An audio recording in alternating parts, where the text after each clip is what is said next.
Hi guys, ito guys, magluluto ako ng giniling. Ito guys yung ating sahog, yung carrots at saka patatas. Pinagsama ko na guys kasi kanina ko pa yan binabat. Kanina ko pa kasi ito hiniwa. Ito yung ating bell pepper, ito yung isang buong bawang yan guys. Tsaka dalawang sibuyas, lagyan natin ng green peas at whole corn. Ayan siya guys. Tapos guys, ito gagamitin ko na yung aking meat grinder. Ayan. Isa nito guys. Ito guys, talagang gamit na gamit ko yan. Sa carrots, lahat, yung bawang, sibuyas, bell pepper, yan, grabe gamit na gamit ko talaga to. Tapos,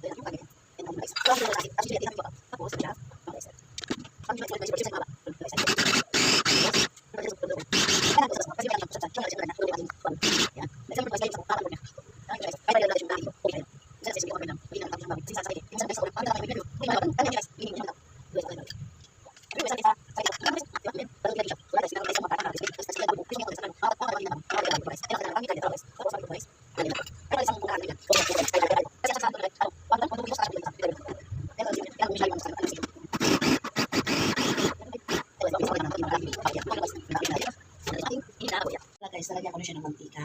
Magaan tayo ng sibuyas at bawang. Nung nakaraang araw pa yan guys, gusto kong lutuin. I-drain ko lang to guys yung aking carrots at saka patatas. Habang inaano ko yung maluto ng yung ating bawang sibuyas.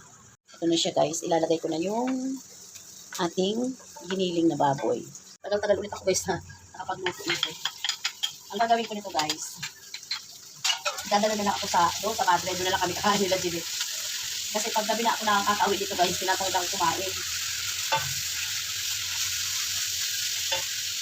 Lutuin ko munang maigi guys yung ating baboy. Ito guys, maglalagay ako ng paminta. Isang ganito lang siya. Tapos yung ating konting seasoning. Tapos konting patis. Yan siya guys, ang ating. Tapos halu-haluin muna natin siya. Sabi nga nila, imekos-mekos daw mga guys. Imekos-mekos yung ating niluluto. Yan guys. Saan natin siya. Yung mga guys, kasi nila ito magiging, diba? Ang ganda. Ito na guys, parang niluluto yung ating giniling na baboy. Guys, lagyan ko siya ng isang cup na tubig. Dagdagan ko guys, kakaunarian ko. No? Habang pinalalambot ko to guys, pinunasan ko na yung aking meat grinder. Tapos tapan muna natin. Para lumambot na at maluto yung ating giniling. Tapos guys, habang inaano ko yan, ito, napunasan ko na siya agad, diba? Ang bilis. Ngayon, tatabi ko na siya dito sa lagayan ko. Ito guys, palalagyan ko ng konting tomato sauce. Ito guys, oh.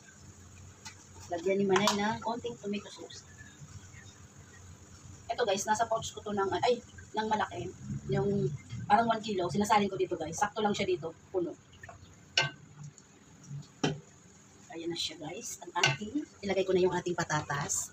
Patatas at carrots. Ayan guys. Ayan. Ito na yung ating giniling. Ito na siya guys.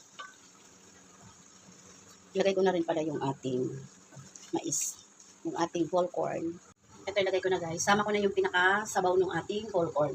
Yung pinaka-syrup niya. Ayan. Ang sarap ito guys. Medyo matagal-tagal ako hindi nakaluto nito guys. Itong ating ginisang giniling corn.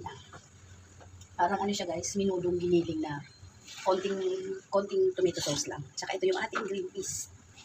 Ayan. Tapos lagay ko na rin guys yung ating bell pepper.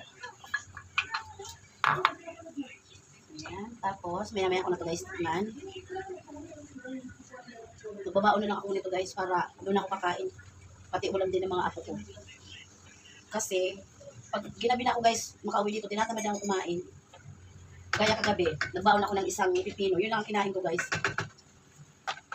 Kaya takman muna natin. Guys, tikman ko na yung ating giniling.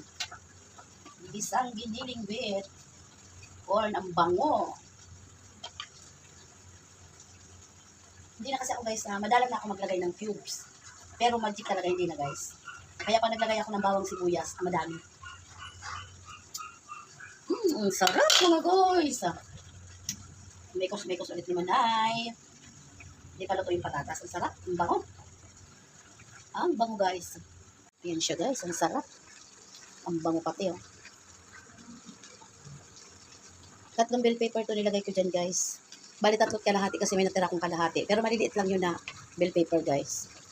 Ang bango. Grabe. Sarap niyan guys.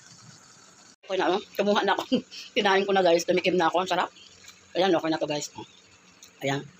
Lalagay na ako dito guys oh. Dadalhin ko dun sa mga apo ko. Doon kami kakain. Ayun. Okay na to guys oh.